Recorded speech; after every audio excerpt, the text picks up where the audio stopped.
Salut tout le monde, et en fait, adieu dans la foulée parce que j'arrête cette chaîne ici et maintenant.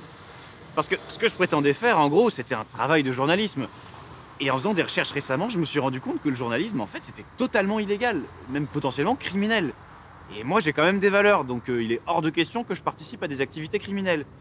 Donc voilà, c'est pour ça que l'aventure s'arrête là et que je vais moi-même me rendre aux autorités pour purger la peine que je mérite, quoi.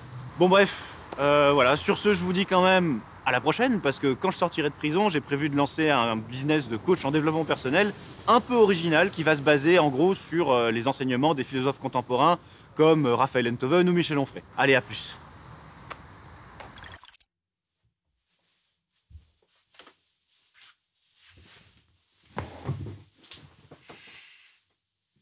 Bon, ils ont pas trop compris ce que je leur ai dit et ils m'ont refoulé. Donc bon, à la limite, autant que je vous explique. Parce que, blague à part, quand je dis que le journalisme est criminalisé, je déconne même pas. Aujourd'hui, les pays les plus puissants de la planète se sont dotés de moyens matériels et surtout juridiques pour faire taire et emprisonner des journalistes ou des opposants politiques qui seraient devenus trop gênants. Et oui, je parle bien de nos belles démocraties libérales, pas besoin d'aller chercher du côté des pays autoritaires. Donc aujourd'hui, on va regarder comment les puissants des classes dirigeantes se sont armés pour faire face à ce qu'ils identifient comme une menace structurelle, le journalisme. America's pride, Europa's human freedom, no end point. To lead дальнейшее движение НАТО на восток. Great. Okay. Нельзя унижать народ, нацию. The world's a better place. Неприемлемо. What we can do now depends on us. Le 11 avril 2019, Julian Assange est enlevé par la police britannique à l'ambassade d'Équateur à Londres après y avoir été réfugié pendant presque 7 ans. Cette arrestation fait suite à une demande d'extradition des États-Unis. Ce qui était vraiment pas une surprise pour ceux qui suivaient l'affaire, Mais ils y vont quand même pas trop fort. Ils portent un seul chef d'accusation qui peut le mener à une peine maximale de 5 ans de prison. Bon, quelques semaines plus tard, ils vont juste rajouter 2-3 petits trucs, mais ça va, ça fait pas non plus une différence énorme. Voilà. Ouais, parce que pour ceux qui savent pas, aux États-Unis, les peines de prison peuvent se cumuler à l'infini, donc ça donne ce genre de truc. Ce qui est en général un peu problématique, parce que faut admettre qu'après 2 siècles de tôle, c'est un peu dur de retrouver du boulot. Mais bref, ce qui est plus intéressant ici, c'est en vertu de quelle loi américaine et de quelles règles internationales les États-Unis mettent en place une inculpation pareille. La loi états-unienne en question, elle s'appelle Espionnage Act. Et c'est en premier lieu cette loi qui confère à l'Empire états-unien le pouvoir de poursuivre et de persécuter arbitrairement les gens qui les emmerdent un peu trop. Alors je vous préviens, cette loi est aussi dangereuse qu'elle est absurde. Si je vous dis que l'une de ses premières victimes est un cinéaste patriote qui n'avait rien demandé à personne. Bon, je vais reprendre au début, vous allez comprendre. Tout commence aux États-Unis en 1917, sous la présidence de Woodrow Wilson. Ce cher président, il a un petit problème.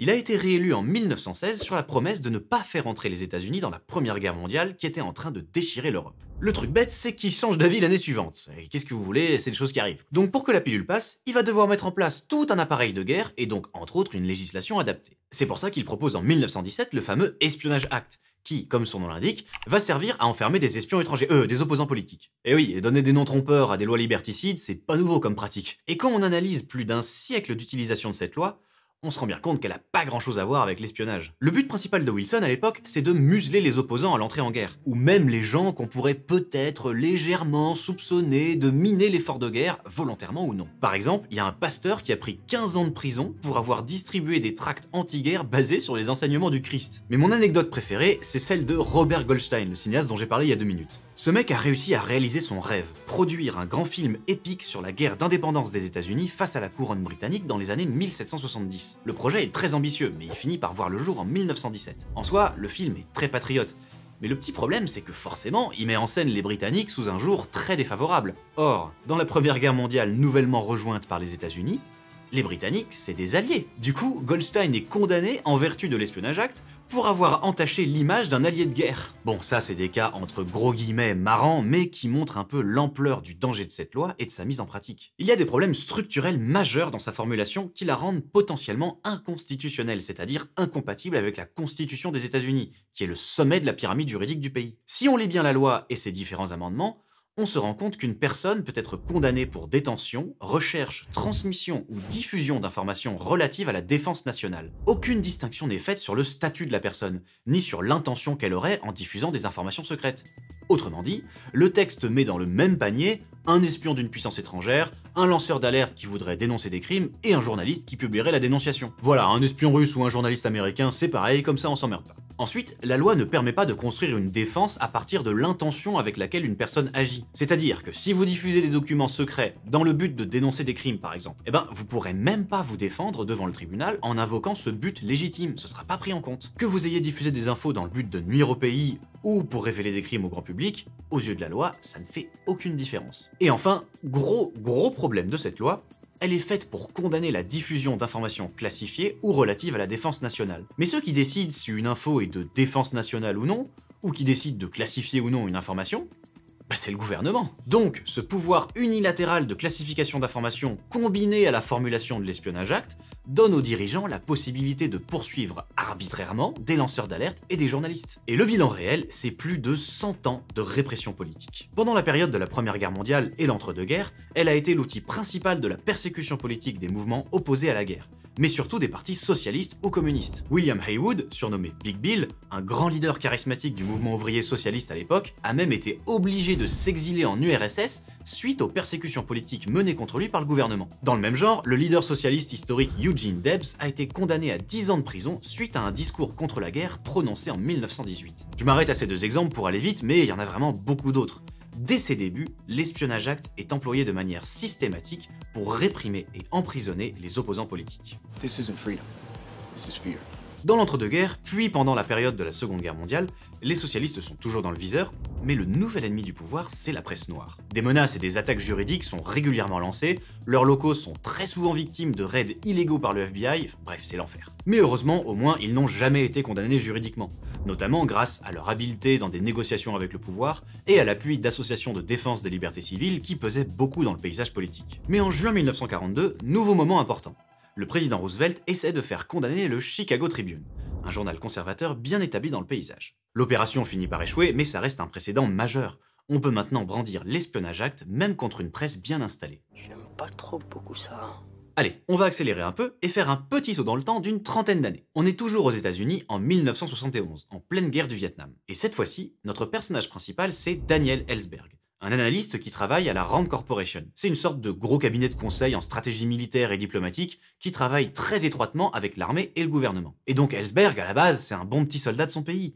Il croit en l'intégrité de son gouvernement et dans sa volonté de servir la population. Et c'est son travail qui va faire tomber ses belles illusions, puisqu'il a accès à des quantités de documents qui retracent en détail l'action des États-Unis au Vietnam depuis les années 50. Avant même que le pays n'entre officiellement dans cette guerre. Concrètement, il a entre les mains des milliers de pages qui prouvent une quantité phénoménale de mauvais agissements, des crimes de guerre, mais aussi un mensonge constant envers la population états-unienne sur le déroulé réel de la guerre. Ellsberg décide alors de faire des copies des documents pour les envoyer à la presse et à des personnalités politiques pour tout révéler au grand jour. Et entre parenthèses, on est en 1971, hein. Copier des documents, c'est pas faire CTRL-C, CTRL-V. C'est passer des nuits à faire des photocopies en douce sur les photocopieuses de l'époque. Bref, les documents sont révélés dans la presse, notamment dans le New York Times, et aussi en partie par un sénateur à qui Ellsberg avait confié des copies. L'histoire a retenu ces révélations sous le nom des Pentagon Papers. En réaction, le président Nixon met le paquet pour empêcher les publications de se poursuivre et punir Ellsberg. Et comme vous vous en doutez, il dégaine l'espionnage acte. Contre Ellsberg, mais aussi contre des journalistes du New York Times.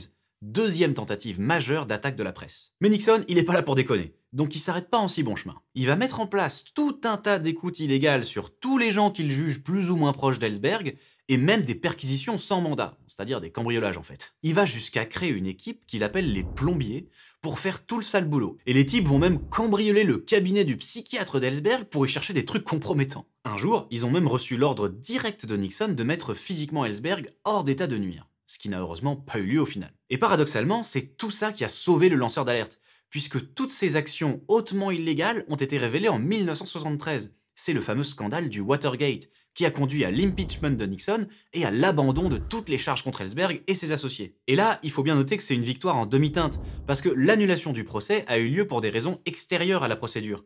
Donc l'occasion a été manquée de remporter une victoire juridique contre l'espionnage acte, et de faire avancer un point qui est au centre de toutes les critiques massives adressées contre cette loi. Le fait qu'elle peut être considérée comme anticonstitutionnelle, et qu'elle devrait donc être tout simplement abandonnée ou complètement refondée. Mais allez, on avance et on se téléporte encore 30 ans plus tard, en 2001. Vous savez, c'est l'année où il s'est passé un petit événement vite fait, là, enfin un truc qui a pas non plus fait beaucoup de bruit, quoi. On vient de l'apprendre, un terrible accident d'avion en plein cœur de New York. Un avion s'est encastré dans une des deux tours du World Trade Center. Incroyable. Génial, c'est la première réaction à une information dont personne ne mesure encore les conséquences. Je vais pas vous l'apprendre, le 11 septembre marque une escalade monumentale dans la politique étrangère des États-Unis, et donc dans la pratique de l'impérialisme et ses conséquences. L'événement tragique va servir de justification à tout un tas d'horreurs, avec au sommet l'invasion de l'Irak et la guerre en Afghanistan. Mais c'est aussi un jalon en politique interne, avec l'introduction du fameux Patriot Act, qui permet entre autres de faciliter très largement les écoutes et l'espionnage de la population, au nom de la guerre contre le terrorisme. Either you are with us, or you are with the terrorists. Tout ça pour dire que la chasse aux sorcières et la répression politique s'intensifient dans les années qui suivent, ce qui est le cadre rêvé pour la pratique de l'espionnage acte. La loi va être utilisée jusqu'à la corde pour poursuivre et persécuter tout ce qui se rapproche de près ou de loin d'un lanceur d'alerte, ou qui que ce soit qui cherche à dénoncer, preuve à l'appui, des crimes états-uniens. Et il y a en particulier un président qui va mettre le paquet sur la répression comme jamais auparavant. Bien sûr, je veux parler de Barack Obama. Ça, c'est factuel. Son administration a poursuivi plus de lanceurs d'alerte et de sources journalistiques que toutes les administrations précédentes réunies. Mais pour comprendre ça, il faut développer un peu le contexte, parce que c'est pas spécialement la personnalité d'Obama ou ses convictions intimes qui sont la cause première de cette évolution. Comme je l'ai dit, le 11 septembre marque une énorme accélération dans la surveillance, en interne comme à l'étranger. Et ça implique deux choses. Une augmentation significative du nombre d'abus et de crimes, et une explosion du nombre d'employés dans les services de renseignement ou de sécurité nationale. Donc, si on augmente les abus et qu'on augmente le nombre de gens qui auront accès aux preuves de ces abus, on augmente fortement la probabilité que de telles exactions soient dénoncées. Le tout dans un contexte technologique beaucoup plus numérisé qui facilite les dénonciations. Plus besoin de passer des nuits entières avec une photocopieuse. Donc des lanceurs d'alerte, il en émerge d'un peu partout. La CIA, la NSA, l'armée. Et face à cette situation, pour poursuivre ses objectifs impérialistes, l'appareil d'État doit mécaniquement augmenter la répression pour enterrer les révélations, juguler le phénomène et dissuader d'éventuels futurs lanceurs d'alerte. C'est bien cette dynamique dans son ensemble qui a conduit à cette accélération dramatique. Et là-dedans, Obama a été une figure cool, sympa et rassurante qui était parfaite pour faire passer la pilule. Et en bon produit de l'establishment bourgeois, il a abondé dans le sens des intérêts impérialistes de sa classe. En termes de stratégie, le gouvernement Obama se refuse à poursuivre les médias eux-mêmes.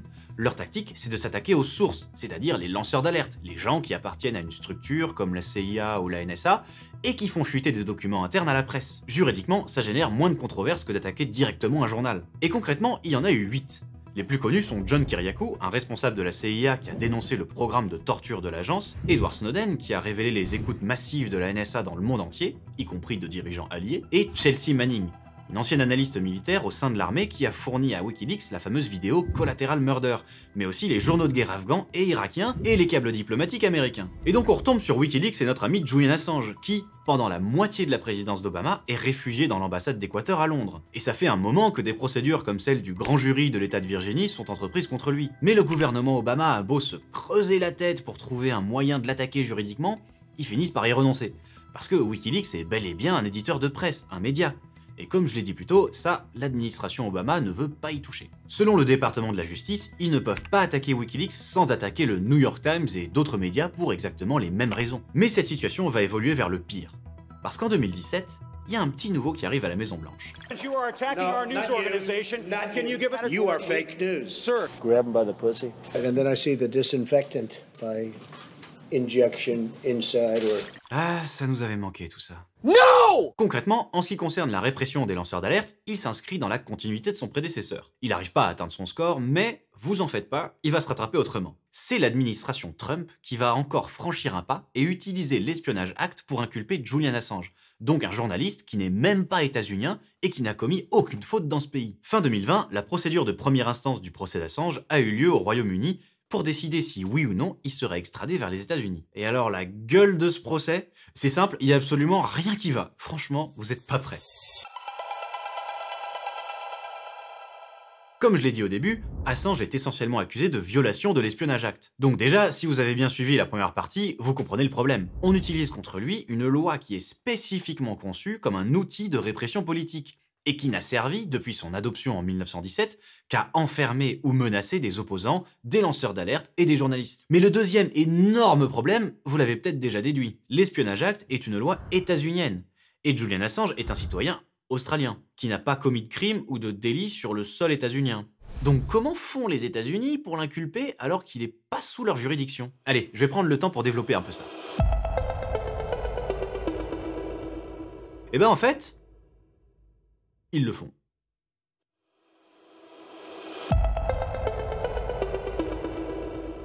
Bon, allez, 2-3 précisions quand même. Quand Washington prétend appliquer des lois de son pays au reste du monde, on appelle ça l'extraterritorialité du droit américain. Et là, faut préciser direct, parce que dit comme ça, c'est un terme qui fait un peu technique, ça sonne comme un truc officiel, mais en fait...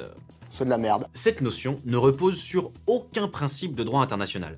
En fait, elle s'y oppose même. C'est une pratique banale pour les États-Unis, mais c'est totalement illégal. Donc ils le font parce qu'ils le peuvent, au vu de l'état des rapports de force dans le monde. Donc, avant même de rentrer dedans, on arrive au problème principal de ce procès. Si le droit était respecté, cette procédure n'existerait même pas. Elle n'existe que par la pratique illégale d'un impérialisme juridique. Mais du coup, pas le choix. L'équipe d'Assange est obligée d'accepter cet état de fait et de se placer dans ce cadre pseudo-juridique pour plaider sa cause. Et ce qui est hallucinant, c'est que même en acceptant ce cadre illégitime, le procès a été un empilement de dingueries. Je vais m'en tenir aux 3 plus importantes, sinon on y est encore jusqu'à demain. Dinguerie numéro 1. Quand les États-Unis demandent au Royaume-Uni d'extrader Assange, ils le font via un traité bilatéral spécifique entre les deux pays. Or, l'article 4 de ce traité dit très clairement que l'extradition doit être refusée pour des cas d'offense politique. Évidemment, avec l'Espionnage Act, on est en plein dedans. C'est bien ce que les avocats de la défense se sont efforcés de ramener plusieurs fois sur la table. Donc on a une raison de plus pour laquelle tout ce procès ne devrait même pas exister. On est quand même sur une inexistence au carré là. Dinguerie numéro 2. Les États-Unis accusent Assange d'avoir incité Chelsea Manning à lui fournir plus d'informations et de l'avoir aidé à tenter de craquer un mot de passe. Ce qui revient en fait à criminaliser des activités normales de journalistes. Chercher de l'information et protéger ses sources. Mais il y avait autre chose. Assange était aussi accusé d'avoir ordonné à une personne de commettre des infractions informatiques. Ce que la personne en question, un jeune Islandais ancien bénévole de Wikileaks, a confirmé. Le problème ? Oh, pas grand chose, hein, juste que ce type était un pédocriminel et fraudeur épinglé par la police islandaise et qui, après le procès, a reconnu avoir inventé son témoignage parce que le FBI lui avait promis en échange une protection pour ses crimes. Je rappelle qu'à ce stade, l'accusation d'infraction informatique ne tenait plus que sur ce seul témoignage. Et en passant, dinguerie numéro 2 bis, aucun grand média n'a relayé cette histoire. Dinguerie numéro 3. Pendant l'audition, les avocats de la défense ont lu des témoignages très troublants de la part d'employés de l'entreprise UC Global. C'est une petite boîte espagnole de surveillance qui avait un contrat avec l'Équateur pour assurer la vidéosurveillance de l'ambassade du pays à Londres, pendant que Julian Assange y était réfugié. Pendant le procès donc, les témoignages des employés de l'époque ont révélé que le patron de cette entreprise a été payé par les services secrets états-uniens pour espionner Assange H24. Ça veut dire que les États-Unis ont eu accès à toutes les conversations qu'il a eues avec son équipe juridique. Et ça, c'est un vice de procédure majeur qui devrait normalement faire annuler le procès. Et c'est allé loin cette histoire, hein. Un jour, un employé a même reçu l'ordre de voler la couche d'un bébé qui avait été plusieurs fois amené à l'ambassade pour réaliser un test ADN et savoir s'il était le fils d'Assange. Et histoire de terminer en beauté, on apprend même que des plans avaient été élaborés pour kidnapper et même assassiner Julian Assange. Tout ça a été dit pendant le procès.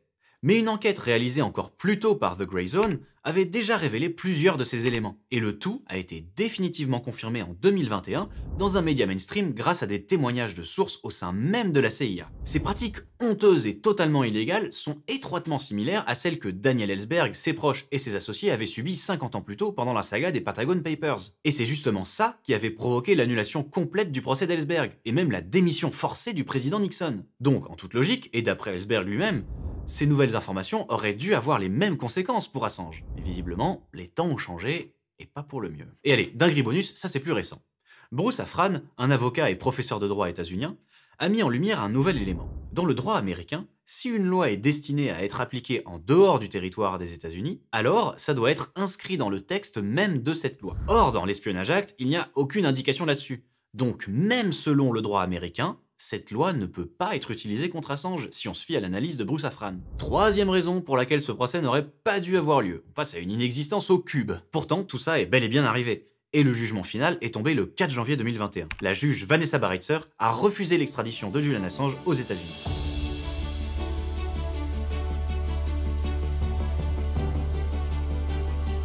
Attendez. Vous avez pas cru qu'on allait s'en sortir comme ça quand même. La juge a refusé l'extradition d'Assange pour une seule raison, son état de santé et son risque de suicide. En revanche, elle a validé tous les autres arguments de l'accusation. C'est un précédent absolument désastreux pour le droit d'informer. Maintenant, on a un cas qui valide la criminalisation du journalisme. Et c'est pas parce que l'extradition a été refusée que Julian Assange a été libéré, hein. On l'a remis tranquillement dans sa cellule, alors qu'il purgeait aucune peine, hein, le temps que les États-Unis fassent appel de la décision. Mais heureusement, entre-temps, il y a eu du changement aux États-Unis. La sombre période de Trump s'achève, le président autoritaire anti-journaliste est battu par les défenseurs de la liberté, et l'espoir renaît enfin.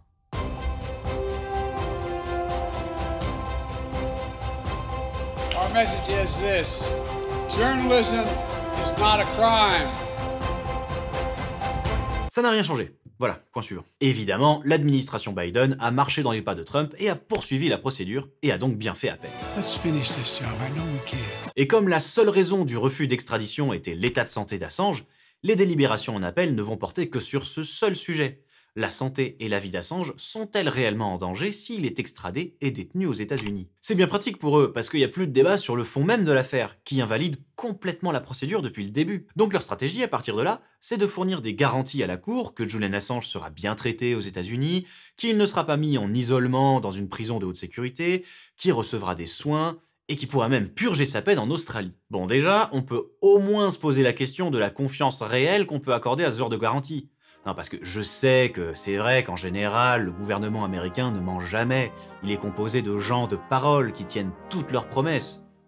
Mais bon, on sait jamais. Mais surtout, blague à part, les garanties écrites qu'ils ont eux-mêmes fournies sont complètement foireuses et ne garantissent finalement pas grand-chose. Par exemple, leurs mesures administratives spéciales sont l'un des points clés de cette question. Pour faire vite, ces fameuses mesures, qui sont réservées aux terroristes, consiste en un isolement quasi total qui équivaut à de la torture psychologique. Les États-Unis assurent que Julian Assange ne sera pas soumis à ces traitements. En fait, ils se réservent quand même le droit de le faire, en fonction du comportement d'Assange et en vertu de leur règlement interne sur la question. Et selon ce règlement, un prisonnier qui risque de divulguer des informations capables de nuire à la sécurité nationale peut être mis sous mesure administrative spéciale. Et cette décision est prise en premier lieu par les services de renseignement. Pour simplifier, il suffirait qu'un haut gradé de la CIA décide qu'Assange est dangereux et que le procureur général ne s'y oppose pas pour que la garantie s'effondre. C'est pour cette raison, et bien d'autres, que de nombreux juristes et organisations comme Amnesty International ont jugé ces garanties sans aucune valeur. Mais la haute cour britannique les a acceptées et a jugé fin 2021 qu'Assange pouvait être extradé. En mars 2022, la Cour suprême, la plus haute instance juridique du Royaume-Uni, refuse d'entendre un appel de cette décision. Et le 17 juin 2022, le décret de son extradition est signé par la ministre de l'Intérieur de l'époque, Priti Patel. Dans la foulée, l'équipe d'Assange fait de nouveaux appels de cette décision du gouvernement. Donc la haute cour devait décider si oui ou non Assange avait le droit de faire cet appel. Pour trancher ça, les audiences se sont déroulées les 20 et 21 février dernier, et le jugement a été communiqué tout récemment, le 26 mars. Bon, déjà, on peut rappeler que dans l'absolu, toute décision autre qu'une libération immédiate avec des fortes indemnisations est scandaleuse. Mais on va se placer dans le référentiel de la pseudo-justice qui a été rendue jusqu'à maintenant pour essayer de savoir si l'évolution est positive. Donc, Julian Assange faisait appel sur 9 points précis que la Cour a examinés. Et au final, elle n'en a retenu que 3. Elle reconnaît que, dans le cas d'un procès aux États-Unis, Assange pourrait ne pas pouvoir invoquer le premier amendement de la Constitution, c'est-à-dire le texte qui garantit la liberté d'expression. Il pourrait être discriminé à cause de sa nationalité, puisqu'il n'est pas citoyen américain, et il pourrait être condamné à mort. Sur ces 3 points, la Cour demande au gouvernement états-unien des nouvelles garanties. Donc concrètement, la promesse qu'il ne sera pas condamné à mort, qu'il pourra invoquer les mêmes droits qu'un citoyen américain, et qu'il bénéficiera du premier amendement. Les États-Unis ont 3 semaines pour fournir ces garanties. À partir de là, 3 possibilités. Soit ils ne les fournissent pas dans le temps imparti, et Assange pourra donc relancer la machine juridique pour faire appel sur les 3 points retenus, afin de contester son extradition. Soit ils les fournissent à temps, et la Cour se réunira le 20 mai pour les examiner, et les avocats d'Assange auront leur mot à dire. Si elles ne sont pas jugées satisfaisantes, même chose, Assange peut faire appel. Mais si la Cour les accepte, pas d'appel, et l'extradition est définitivement validée. A noter que dans ce cas-là, l'équipe d'Assange déposera immédiatement un recours à la Cour européenne des droits de l'homme. Bon, déjà, le positif. Ça fait gagner un peu de temps, ce qui est toujours bon à prendre, et la possibilité de contester l'extradition est encore ouverte. Malheureusement, c'est peut-être du pessimisme de ma part, mais le négatif me semble beaucoup plus fourni. Déjà, le refus de la Cour de retenir certains des 6 autres points de l'appel est assez révélateur. Par exemple, les juges refusent de considérer les nouvelles preuves sur les plans d'assassinat parce que le contexte a changé. Bon, ensuite, ils disent... Attendez, quoi? Putain, non mais c'est fou comme cette affaire est un générateur à dinguerie perpétuelle. Donc, si on résume, on a des révélations irréfutables sur des plans d'assassinat qui sont arrivés après le jugement de première instance. Ces nouvelles preuves n'ont pas pu être discutées en appel parce qu'à ce moment-là, le seul point qui était discuté, c'était la santé d'Assange. Et maintenant qu'il y a une nouvelle procédure qui lui permettrait de faire valoir ces preuves, les juges disent « non, mais en fait, les USA ont voulu le kidnapper ou l'assassiner, mais on s'en fout parce que s'il est enfermé chez eux, ils auront plus de raison de le faire. » Eh ouais, on n'y avait pas pensé, mais pour éviter d'être kidnappé, il suffisait de se laisser emprisonner en fait. C'était si simple depuis le début. Et en plus, ils estiment que si ces preuves avaient été connues pendant le premier procès fin 2020, elles n'auraient pas fait changer d'avis la juge à l'époque. Alors là, on a touché le fond et on ramène les pelleteuses. Non, sérieux, soit ils ont tort là-dessus et donc ils devraient autoriser un appel sur ce point, soit ils ont raison, Et c'est presque un aveu que la première juge n'avait aucune intention de rendre un jugement équitable. Mais le plus gros problème, c'est cette histoire de garantie. Les États-Unis en avaient déjà apporté une première fournée quand ils ont relancé le procès en 2021. Et ce genre de promesses de leur part, comme je le montrais un peu plus tôt, on sait très bien ce qu'elles valent. Rien du tout, vous m'entendez? Rien du tout! Pourtant, à l'époque, la Cour les avait acceptées quand même. Donc on pourrait très bien avoir le même schéma cette fois-ci.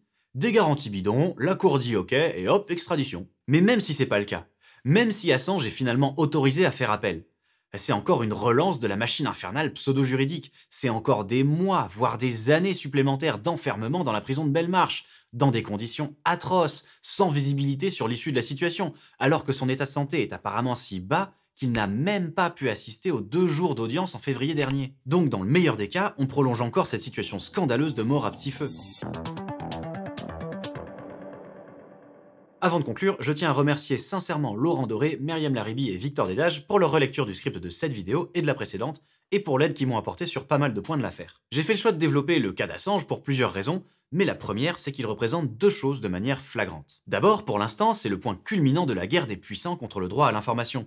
Et à mon sens, ce combat est ancré dans la lutte des classes. Nous avons un intérêt immense à être informés des crimes de ceux qui prétendent nous diriger, et eux ont tout intérêt à les cacher. Je simplifie un peu par souci de concision, mais vous avez compris. In fine, à partir de maintenant, quelle que soit l'issue de l'affaire Assange, le droit à l'information a été mis en PLS jusqu'à nouvel ordre. Parce que même si par miracle Assange était libéré dès demain, le message est envoyé. Si vous allez un peu trop contre nos intérêts, voilà le calvaire qui vous attend. Et ensuite, je trouve que c'est un parfait exemple pour faire tomber toute illusion d'un droit protecteur des plus faibles en toutes circonstances. Parce que je rappelle que, théoriquement, le procès d'Assange aurait dû être abandonné. Et en fait, avant ça, il aurait dû ne pas exister.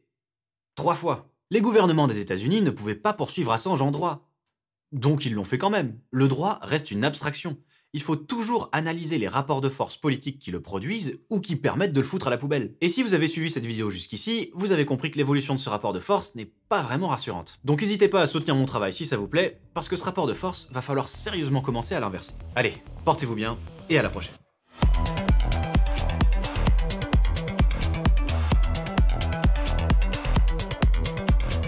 Peut-on espérer de la France qu'elle s'engage afin d'éviter à un journaliste d'être emprisonné à vie? Je n'ai pas d'informations particulières à l'endroit de ce dossier, mais je prends le sujet et je vous réponds très rapidement.